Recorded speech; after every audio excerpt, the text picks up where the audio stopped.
Hello दोस्तों, welcome back. Free circuit lab में आपको स्वागत करता हूं। दोस्तों, इंडक्टर्स हमारे लाइफ में बहुत ही ज़्यादा यूजफुल है, तो इनको मापना भी ज़रूरी है। लेकिन हमारे जो मल्टीमीटर्स है उनमें ज़्यादातर इंडक्टर मेजरमेंट की कोई भी फीचर्स नहीं मिलता है।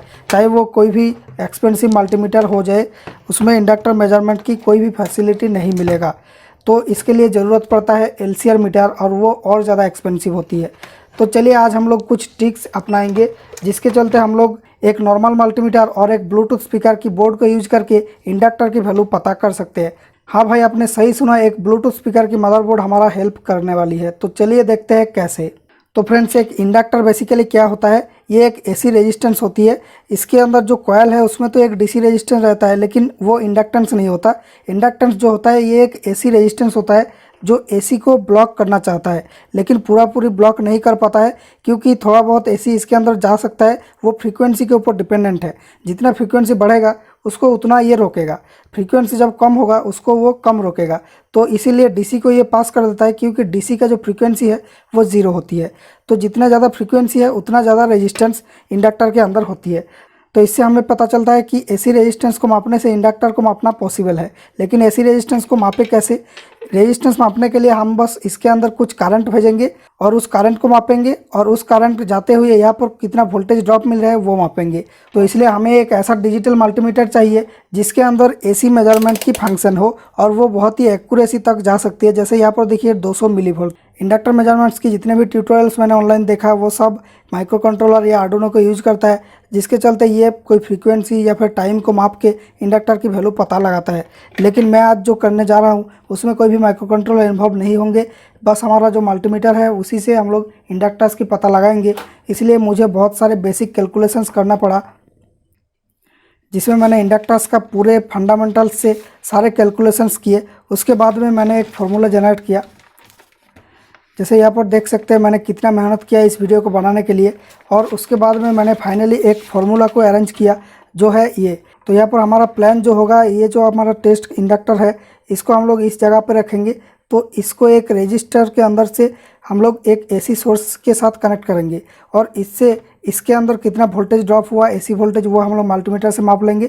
और इस रजिस्टर के अंदर में कितना वोल्टेज ड्रॉप हुआ वो भी मल्टीमीटर से माप लेंगे। और ये बन जाएगा VR AC, और ये बन जाएगा VL DC। VL मतलब कि L के अंदर जो वोल्टेज है।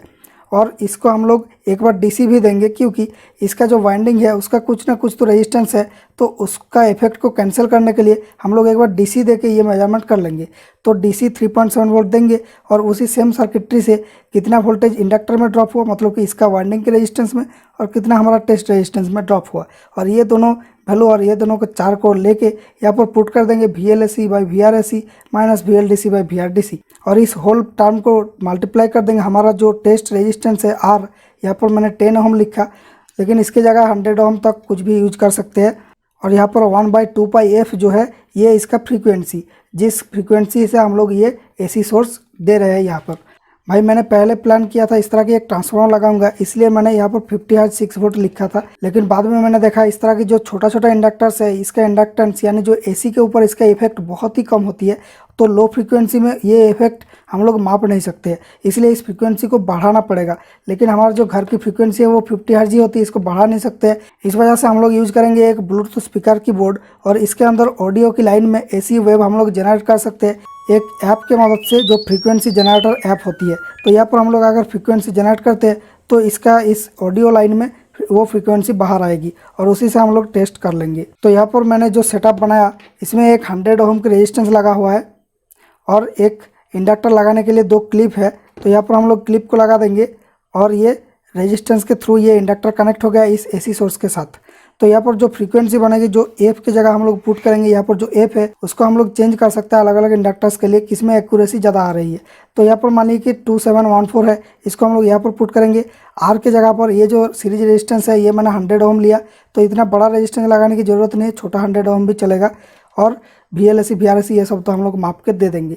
लेकिन यहाँ पर जो फॉर्मूला है ये बहुत लोगों के लिए बहुत भारी पड़ सकती है ये कैलकुलेशन करना, क्योंकि जिनको इसके बारे में उतना नॉलेज नहीं है वो इतना ज़्यादा कैलकुलेशन नहीं कर सकता है। तो ये कैलकुलेटर के ऊपर दिमाग ख़राब हो जाएगा आपका। इसलिए मैंने यहाँ पर एक ऐप जनरेट किया, एंड्रॉयड ऐप, जो यहाँ पर 5 वैल्यू को इनपुट लेगा।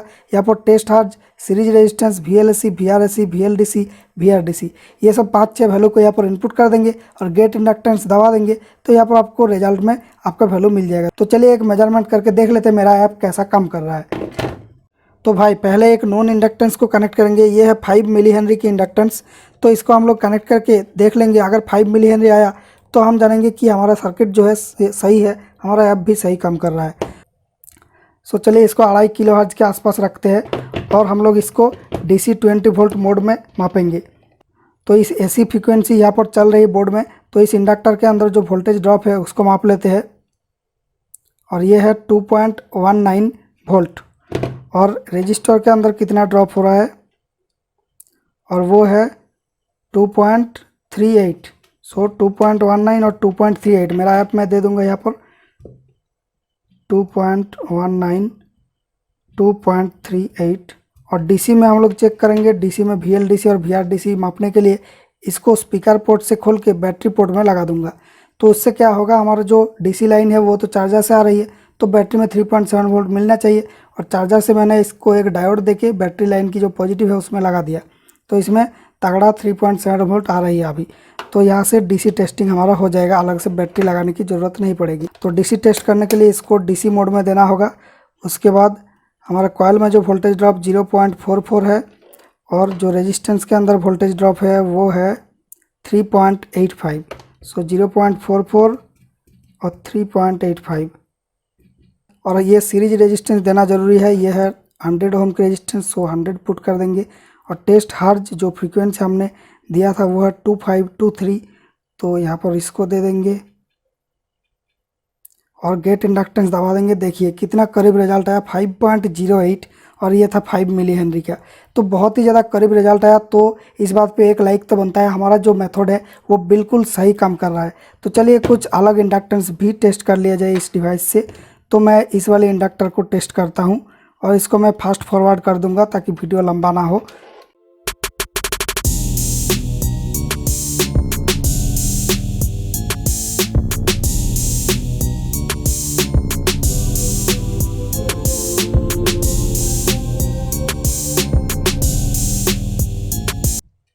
गेट इंडक्टेंस 1.45 मिली हेनरी आया है। ये जो इंडक्टेंस आएगा ये मिली हेनरी में आएगा, क्योंकि यहाँ पर देखिए लिखा हुआ रिजल्ट इन मिली हेनरी। सो ये 1.4 मिली हेनरी की इंडक्टर है। यह है अपडेटेड वर्जन इस ऐप की। यहाँ पर चैनल का नाम है और इसमें एक सर्किट डायग्राम ऐड कर दिया। और अगर आप सोच रहे हैं कि इस चीज़ का यहाँ पर क्या रोल है, तो इसको हटाओ तो फ्लिकरिंग स्टार्ट हो जाती है, तो इससे थोड़ा सा रिलीफ मिलता है फ्लिकरिंग से। अगर आप भी ट्यूबलाइट से वीडियो बनाते हैं तो ये फ्लिकरिंग कैसे रोके उसका वीडियो यहाँ पर आ रहा है।